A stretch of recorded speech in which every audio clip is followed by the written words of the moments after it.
هو يا ترى مين اللي بنى حي الزمالك؟ ما تيجي نعرف مع بعض الحكاية.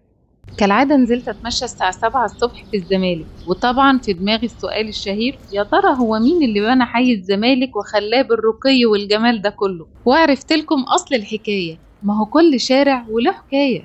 اللي ورايا ده طبعا كلنا عارفينه، هو فندق المريوط، بس اللي كتير ما يعرفوش ان هو نقطة البداية لحي الزمالك، وما كانش فندق ولا كان اسمه مريوط. تعالوا ندخل جوه واحكي لكم حكاية فندق المريوط مع حي الزمالك، يلا بينا.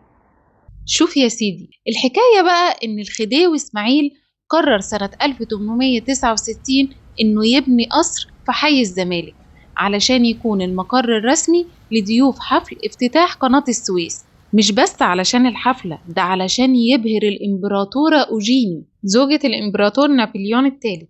ده كمان كان حريص جدا إنه يبني القصر نسخة طبق الأصل من قصر الإمبراطورة في باريس، فجاب مهندس معماري ألماني اسمه يوليوس فرانز علشان يصمم القصر، ومهندس ديكور اسمه ديكوريل دير روسان علشان يصمم جميع الديكورات الداخلية في القصر.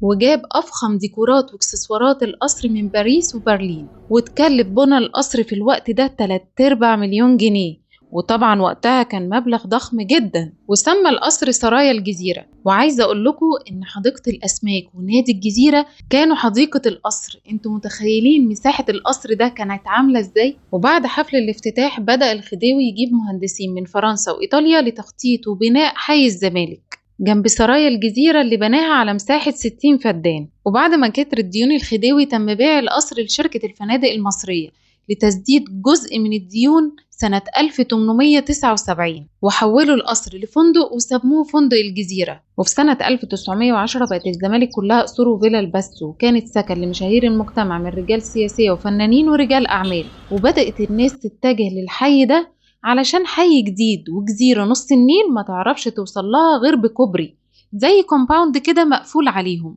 أما فندق الجزيرة فعدى بمراحل كتير على مر السنين، وانتهى إن هو بقى فندق عمر الخيام، وبعد كده بقى فندق المريوط بعد التأميم وإعادة ترميمه وافتتاحه سنة 1982. دي كانت حكاية حي الزمالك. اما بقى اللي يقول لك راجل صعيدي هو اللي بناها وهو اللي عمرها وهو اللي جاب الناس بتوعه، مفيش الكلام ده. انا اتاكدت من مصادر موثوق منها، والمعلومه الاكيده ان الخديوي اسماعيل هو اول واحد بنى حي الزمالك. وبس كده. لو عجبك الفيديو ما تنساش تعمل لايك وفولو وشير عشان غيرك يستفاد، واستنوني في الفيديو الجاي. انا ياسمين الجلال، باي باي.